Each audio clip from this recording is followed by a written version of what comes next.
Great teams and dynasties generally start and begin with somebody else's mistake. Portland takes Sam Bowie. Chicago drafts MJ. The rest is history. Cleveland Browns pass on Carson Wentz. Eagles take him, win the Super Bowl.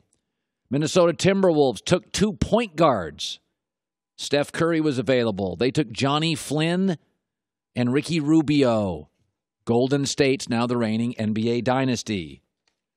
Cleveland passed on Sam Darnold. New York Jets, when Brady retires in 2 years, you'll have the quarterback who was number one on virtually every other board not named Cleveland.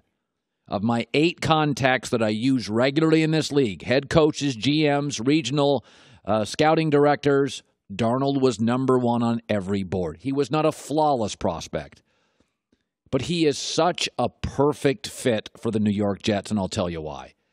Go look at the history of the city of New York. Who goes into New York and can handle the media? Derek Jeter, Mark Messier, Eli Manning, Aaron Judge, Mariano Rivera, Phil Simms, Sam Darnold. Humble, head down, talk but never give you a quote. You go to bed at night knowing you'll never get in trouble. New York has had a lot of players who were great, but A-Rod was often eaten alive. It got into his head. He struggled sometimes in the postseason. New York is tough. It is brutal. And there is a lineage, there is a line here of the people who work for a long time in New York. And they're all like Eli and Jeter and Mariano and Messier.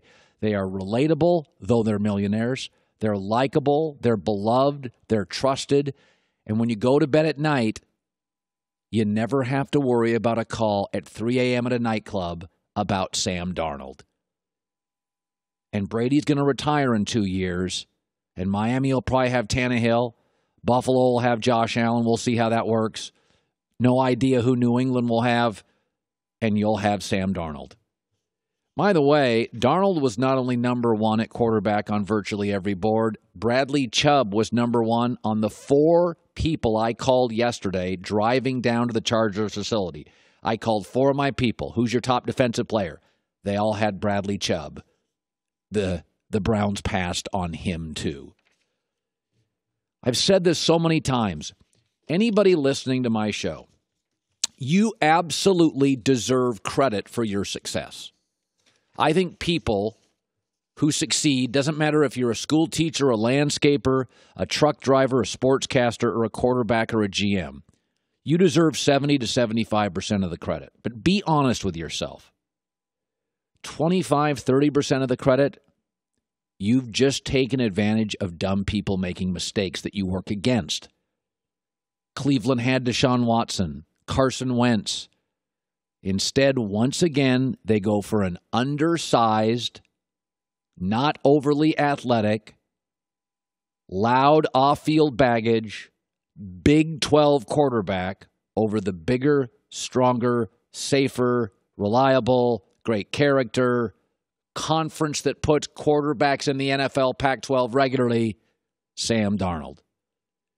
A source told me this morning, and I trust it because this is somebody who I've relied on for years, Cleveland didn't draft Darnold because they thought it would just be trying to turn around the franchise too big for him.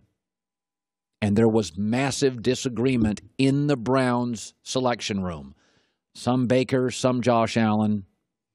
They thought it was too big for him. Okie dokie. Congratulations, Jets. Arizona, I would say, won the first day of the draft. They entered the day needing a quarterback, the only NFC team without a future quarterback long term. They had the 15th pick and not a lot of extra picks and cachet to move up. And they landed Josh Rosen, who is, according to Greg Cosell, the most NFL refined quarterback in the draft. By the way, this staff is a perfect fit for him. Mike McCoy is an adaptable, creative offensive coordinator, great with young quarterbacks. And Steve Wilks, the head coach, is a high IQ guy. Again, very adaptable, Josh Rosen won the draft. The Arizona Cardinals won day one. But I think this is interesting. Last night during the draft, most fans are thinking, man, it's about building the dynasty. Last night's draft was actually about watching one end. Seattle's. Pete Carroll's 66 years old. Last year in his contract. Years ago, when Pete Carroll was rolling, Legion of Boom, this division had Jeff Fisher and Blaine Gabbert and Jim Tom Sula and Case Keenum and Drew Stanton and Colin Kaepernick. Pete Carroll wakes up this morning and it's got Sean McVay, Kyle Shanahan, Jared Goff, Jimmy Garoppolo, and now Josh Rosen. 3 elite quarterback talents. So many people look at that first round as where the dynasty begins. I think it's where Seattle's ended. Pete Carroll dominated the Pac-12 for years. It was at its lowest point in my lifetime. Chip Kelly and Jim Harbaugh arrived. Pete left town, head down, NCAA baggage. Lost his last game at home to Arizona. When Pete got into this NFC West, it was a lot of second-tier coaches and bad quarterbacks. Arizona last year was 8-8 with a backup quarterback and no David Nelson, the star running back, and a very good roster. David Johnson, excuse me. This division now is a nightmare. The only rebuilding team is Seattle. And Pete's got 1 year at 66 years old. He didn't want to rebuild. He didn't want to give away Richard Sherman. He didn't want to give away Michael Bennett. He didn't want to give those guys away.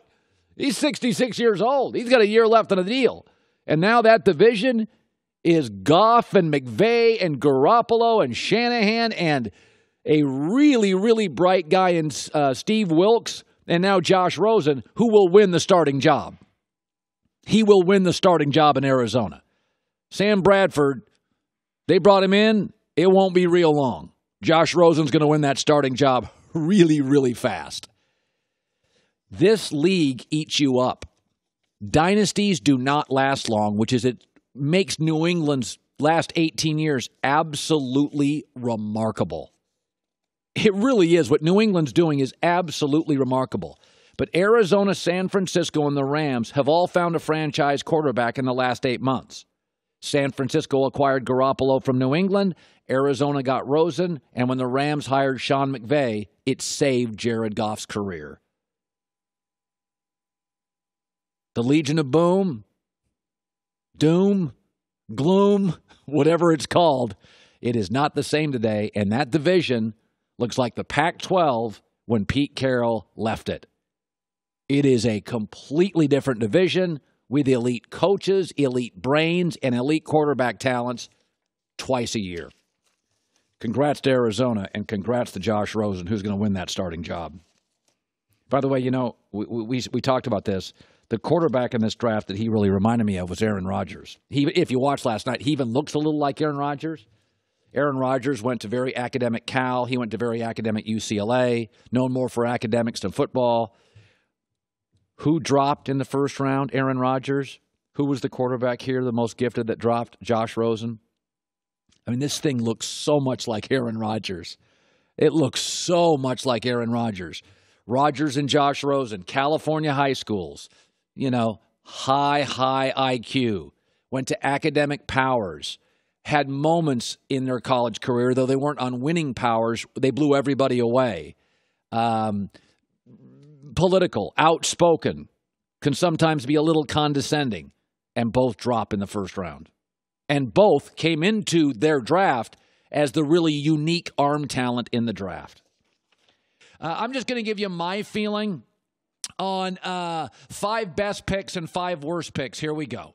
Let's start with my 5 best picks in last night's first round. Number 1, I'm going to tell you right now, it's the New York Jets getting Sam Darnold.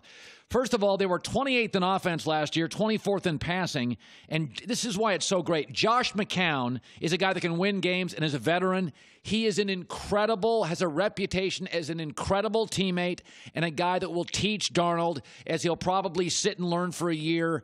This is just a home run. They got the best quarterback in the draft. On every board I talked to was Darnold. No baggage. Unlike Baker, he's a better athlete. He's a bigger athlete. He's got the arm. He's really mature. He's not posing shirtless. He's not doing any of that nonsense. Home run. Second best pick, I think, is Bradley Chubb for Denver.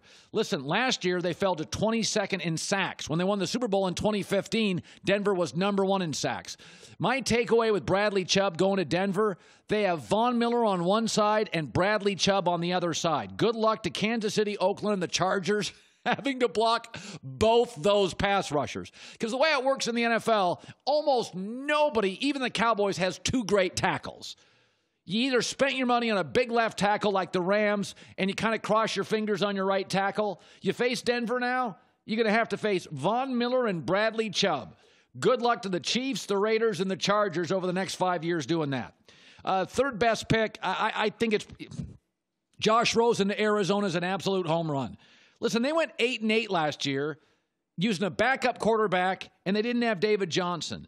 And I love Carson Palmer, but it was time. Rosen's going to walk in there with a creative, adaptable guy. You play indoors, Western weather. It's just a home run. Arizona starts today at 15 and ends up with the best quarterback in terms of pocket thrower in the draft. That's not the way the draft is supposed to work, because Arizona didn't have the elements needed to move into the top 5. So the fact they can get Rosen where they got him is unbelievable. My fourth favorite pick, not to be a homer, but I think everybody admitted that Derwin James at the number 17 pick for the Chargers was really good. First of all, it was a need for them. Second of all, there's scarcity. There's not a lot of great safeties. And third, nobody thought he'd be available with a number 17 pick. I'm not going to give away any secrets on where they had him, but let me just tell you this.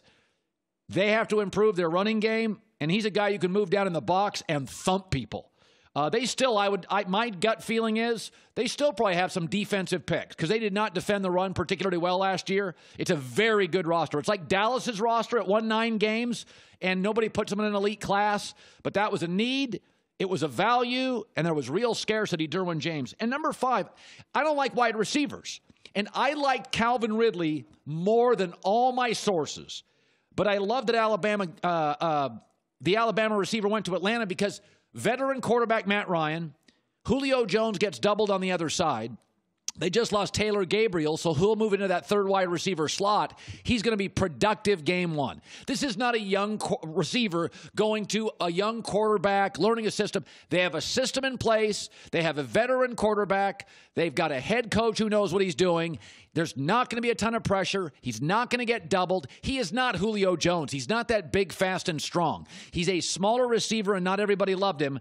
But the people who did like him said, if he can go to an Atlanta, if he could go to a place like a Green Bay where he could go in with a veteran quarterback who knows how to use him and pass him open, so that's a good pick. Hi, everybody. Thanks for watching. Subscribe here to get the latest from the show. Also, be sure to check out more of the best clips from The Herd or go watch a few segments from other shows on FS1.